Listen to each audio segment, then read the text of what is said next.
Hello, Jezebel, and Fake News Northwest. News that's probably realer than yours. So, I have some interesting things that I wanted to touch base on. I've had a friend of mine who's passed away that's been on my mind a lot. Last couple of days, I had a dream about him last night, and it's been heavy on my heart, so... And then I found something, so Robert Ashworth, my friend in Alaska, I used to go halibut fishing with him every year, and he was a good friend of mine, and he was in a lot of physical pain and heartbreak over his lady that died, and he took me to her spot when we went fishing one year. Anyway, I have a story about Alaska and the moose, and I have another story from someone else. And I want to be careful because I don't want to step on his toes with his story, so I'm just going to, kind of give you the gist of his, and then I'm actually going to call him and ask him if I can share his story, because it was such a beautiful story, and I think with what is going on in the world, that people should appreciate those things, because they certainly haven't up to this point, and I think we need to understand what we're doing, or try to understand what we're doing before, it's too late. Nobody gives a shit, but I do, and so I'm going to tell a story. Anyway, so, excuse me, I was watching, like a crime documentary, on Escape, and it was about this guy in Alaska, and it was the same time that I was up there. All of these women strippers and things like that were disappearing. I mean, lots of them out of Anchorage, right where I was, like 18 women. And I'm surprised I'm not one of them, to be honest, because when I showed up in Alaska, I stepped off the plane and had nowhere to go, literally nowhere to go. And so I went to the strip club and got a job, started working, and went home, with one of the customers, and he let me stay with him. And I got lucky, because he didn't kill me, or rape me, or anything. He was actually a really nice guy. Thank you to him, too. Crazy Horse, remember that? Anyway,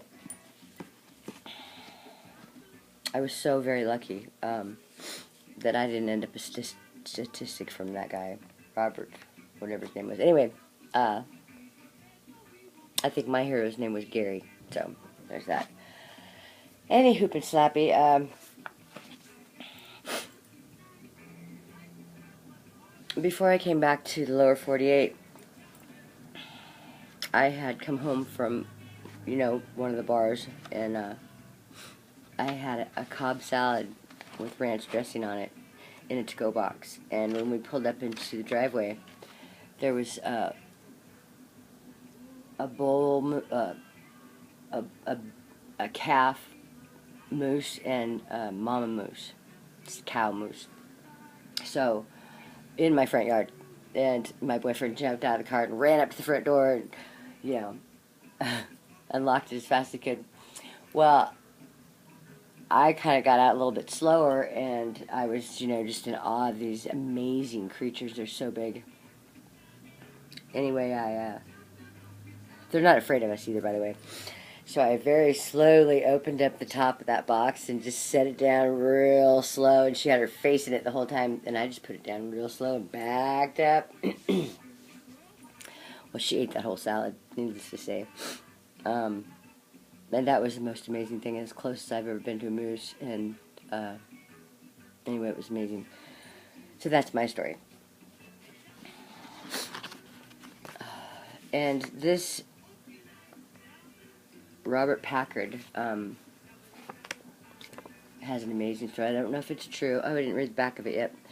Anyway, it's about a guy that came. He was flying a plane up there, and he thought he saw a couple bears tearing up somebody in a sleeping bag. So he landed and tried to get in there, and it was a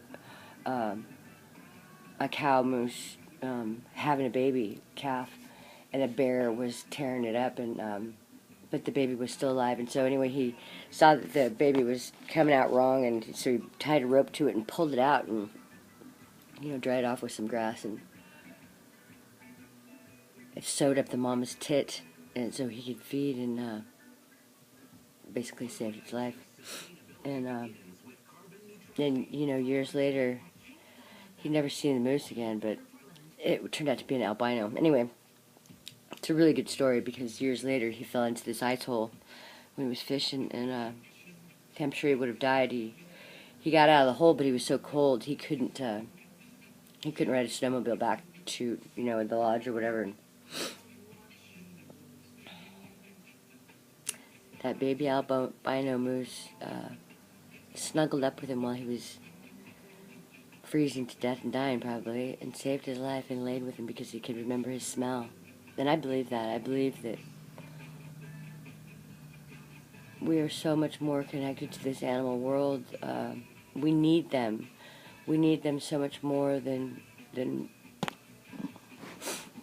So while our planet is dying, and our ocean's dying, and nobody seems to give a shit,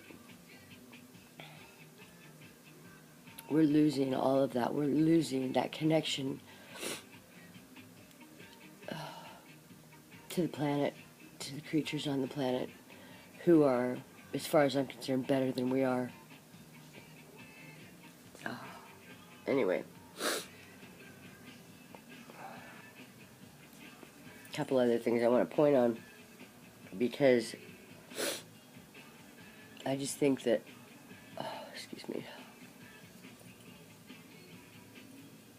I'll try this again later, hold on.